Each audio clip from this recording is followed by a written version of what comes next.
This is OwlUp, where learning happens in minutes, not hours. For a deeper journey, explore all our courses at owlup.co. Now, let's dive in.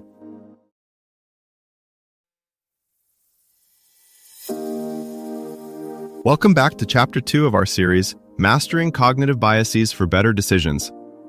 In this episode, titled Recognizing Bias in Others, we're going to explore how to spot those sneaky cognitive biases in the people around us. It's all about enhancing our understanding of human behavior so we can make more informed choices together. Let's dive in. In a crowded meeting, two people hear the same proposal. One is nodding, already convinced. The other has shut down, arms crossed. The facts haven't changed. Only their mental shortcuts have. Here's the twist. They can't see those shortcuts, but with practice, you can. Roughly 70% of more than 4.8 million people who took an implicit bias test show a preference for white faces over black faces, even when many of them consciously endorse equality. That gap between what people believe about themselves and what their behavior quietly reveals is where this episode lives. We're focusing on recognizing bias not in theory, but in motion, in the words people choose, the jokes that land flat, the gut feelings that steer decisions. Think of a team conversation as a complex painting. Most viewers see the main subject, but only a trained eye catches the subtle color shifts that change the whole mood. As you learn to notice those shifts in others, hesitations, repeated narratives, patterns in who gets interrupted, you're not just getting better at persuasion, you're gaining a clearer window into how their worldview was built. You're not looking for a grand confession of bias, you're collecting tiny, consistent clues. Listen for how people frame causes and blame. Those people always, versus, in this situation it seems. Notice who gets the benefit of the doubt and who has to prove themselves. Watch decision patterns. Whose ideas get fast-tracked without data, whose are stalled with, we need more proof. Bias often hides in defaults. Who's called a natural leader? Whose name is forgotten, whose concerns become emotional instead of strategic. The goal isn't to catch villains, it's to decode invisible rules shaping the room. Bias in others often shows up in three layers: language, attention, and outcomes. Start with language. Listen for absolutes and shortcuts. Always, never, everyone knows. The kind of person who, these aren't just dramatic flourishes, they're clues that someone's brain is compressing complexity into a simple story. When stakes rise, hiring, safety, money, notice whether the language tightens around stereotypes. We need someone more polished for clients. This neighborhood is getting sketchy. He doesn't really seem executive material. The surface topic might be skills or risk. Underneath, categories and assumptions are doing quiet work. Next, track attention. Who gets eye contact, follow-up questions, space to clarify?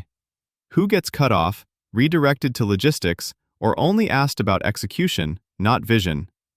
Bias can surface when two people make the same point, but only one is treated as insightful. Watch what happens when a junior person shares an idea that's ignored, then a senior person rephrases it, and suddenly it's brilliant. That gap is not just hierarchy. Often it reflects whose voice the group unconsciously tags as credible. Then, look at outcomes over time. One decision can be a fluke, 10 decisions form a pattern. Who's consistently labeled high potential versus a solid worker despite similar results? Which risks are forgiven as learning and which become permanent marks? If someone's errors are explained by circumstance, she had a tough client, while another's are tied to character, he's careless, you're seeing attribution bias in action. Social dynamics add another layer. Notice laughter at a joke that targets one group, then sudden quiet when a similar joke targets another. Or discomfort when a person from a marginalized group raises a concern that's heard as complaining, while the same concern from a majority group member is important feedback. People rarely name this as bias, they feel it as tone, fit, or being professional. Importantly, spotting bias in others isn't a license to diagnose them. It's an invitation to get curious. Instead of, you're biased, try, What makes this feel riskier than the last 3 similar decisions we made? Precise, situational questions pull the conversation back from assumptions to evidence, and often reveal which hidden rules are steering the room. In practice, this can look surprisingly ordinary. A hiring panel reviews 2 candidates with similar achievements. One is described as hungry, willing to take risks. The other as a bit aggressive, might rub people the wrong way.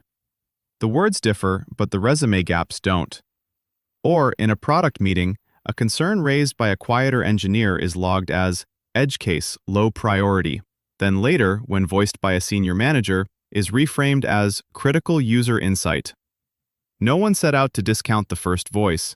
The pattern emerges only when you line comments up side by side.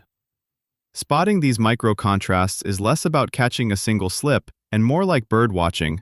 You start to notice which species of comment appear around certain people, roles, or identities. Over weeks, you see that some are consistently granted nuance and benefit of the doubt, while others are flattened into one-word labels: difficult, solid, emotional, rock star. That's your cue that something other than evidence is steering the narrative, and an opening to gently ask for clearer criteria. As tools evolve, bias spotting may shift from private skill to shared infrastructure. NLP systems could flag skewed phrasing in live chats, while VR might let you walk through a meeting from another seat at the table, revealing who fades into the background. Like a city installing more streetlights, each layer of visibility changes how people move, what risks they take, and which shortcuts they abandon once they're no longer hidden. When you start to notice bias in others, the goal isn't to win debates, but to widen the path for better choices. Treat each odd phrase, uneven reaction, or lopsided result like a trail marker, not proof of bad intent, but a clue about where assumptions might be steering the group, and where a better route could be cleared.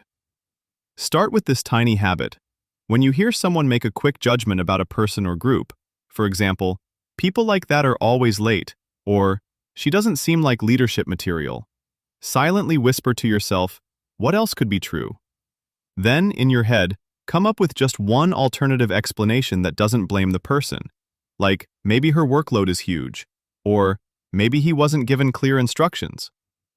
If you're in a conversation and it feels safe, add one gentle question out loud, such as, "Do we know what their situation is?" Or, "Could there be another reason for that?" This was OwlUp, your daily step forward. To keep learning with structured courses and more insights, go to owlup.co. Until tomorrow!